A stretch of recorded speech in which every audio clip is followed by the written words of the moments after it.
Want help to grow your business? Download BRiN, the world's first business advisor in your pocket. To find out more, visit BRiN.ai or search the App Store today. Welcome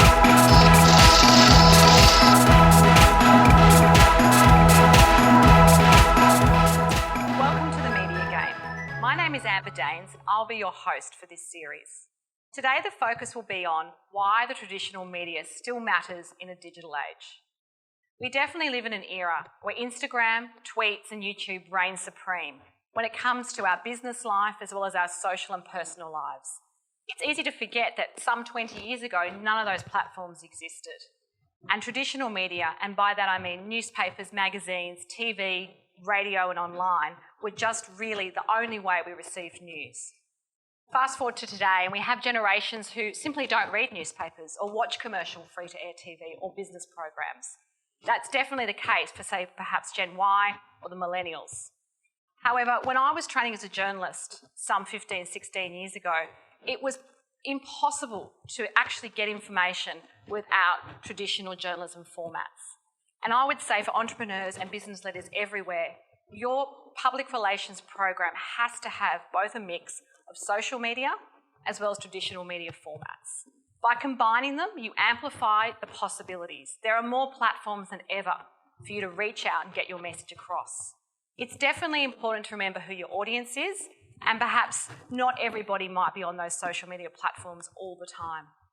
Also, the power of journalism remains key when it comes to issues of crisis management, in-depth analysis, gathering information at breakneck speed. It's really, really important that you have reliable sources of information. While social media has allowed the news to come to us and is more convenient for most of us who work on our mobile devices or smartphones or laptops on the go, traditional media still has a role to play. And it's my role today to really educate you on why it matters and how you can actually capitalise on that experience. Newspapers have been around for a long, long time. And while they've been digitally disrupted, definitely in the past 5 to 10 years, with subscriptions falling and perhaps people not relying on them solely for their main source of information, they are an amazing way in which we can get information that nowhere else can get. Why is that?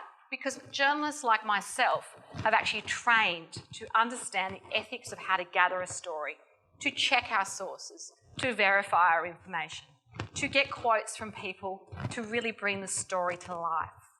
There is so much we can all learn as entrepreneurs when we think about how news is gathered. The amount of time that it takes to pull together an in-depth 2,000-word investigative piece might be a matter of weeks, not hours. While social media is amazing in terms of getting information across instantly and updating it constantly, it's not always as reliable as your traditional news media. So it's about working out where your audience play. And by that I mean, if you are, for example, pitching to Gen X, baby boomers, or a mixture of demographics, you need to make sure you understand what they're reading, what they're listening to, where they're getting their information from. It's likely it's from a range of sources.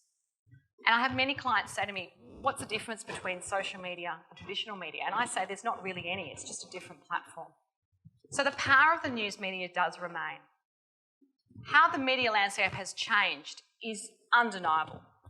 So for example, you look at a newspaper maybe 5, 10 years ago, most of them came in a long format, they were hard printed, and the subscription online was secondary.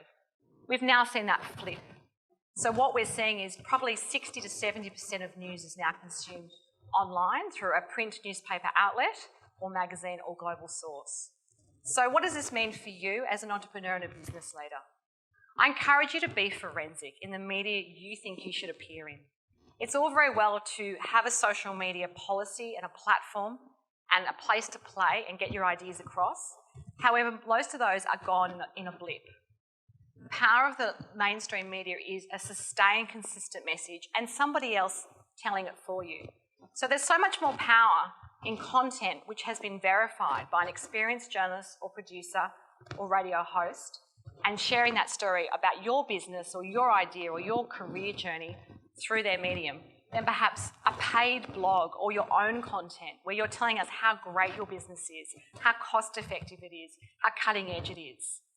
In some ways, online content has blurred the lines between advertising and editorial more than ever.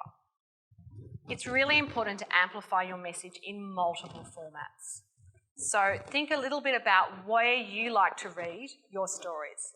And I'm a big believer that your policy and your process will very much shape your audience. So what do I mean by that? Your audience already knows how they like to receive their information. But I do think we consume widely. So we're not just on Instagram, we're not just on Facebook, and we're not just on an online global newspaper site all day. We're flicking, depending on where we're at. The rise of the second screen has really changed the way we consume information. They've done studies, and 80% of people will be watching TV while they have a second screen. So they'll have their smartphone or they'll have their laptop, and they'll be looking at both. What that means is, more than ever, your message has to be succinct and clear and powerful. You have to be consistent and persistent in how you present that information. And the media can actually really help you shape that as well.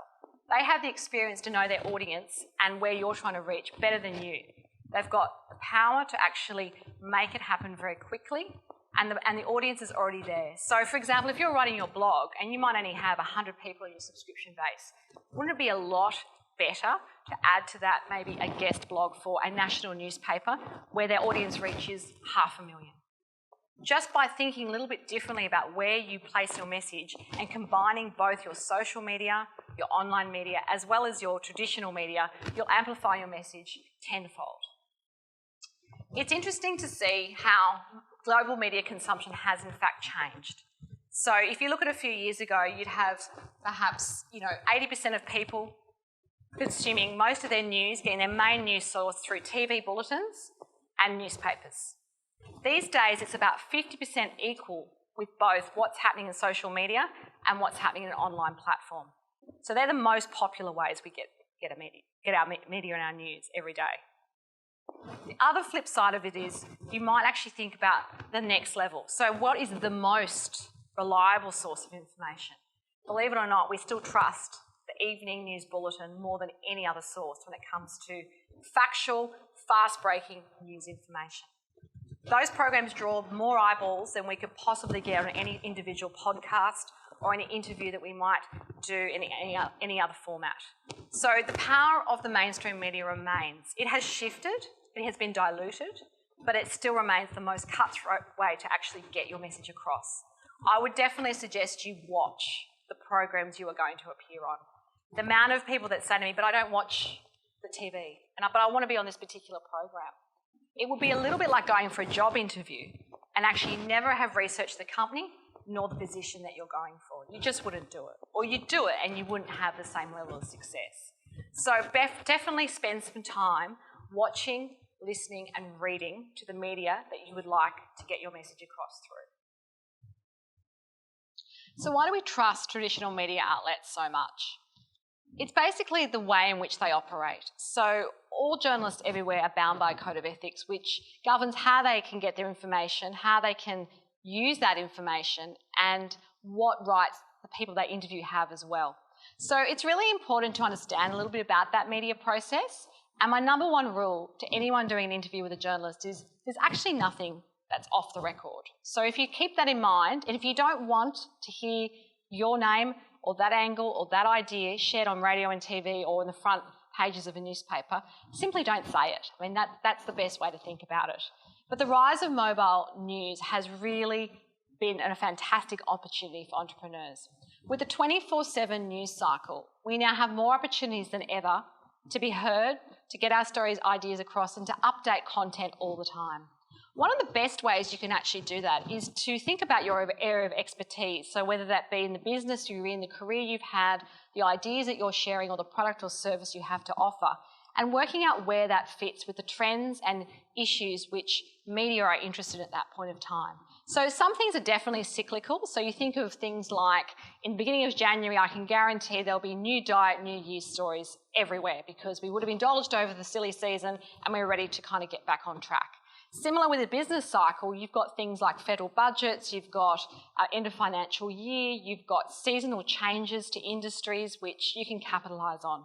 So the idea that there is diminishing resources in the media is definitely true. Newsrooms are leaner than ever before, and a lot of journalists are now... To continue enjoying this presentation, download BRiN, the world's first business advisor in your pocket.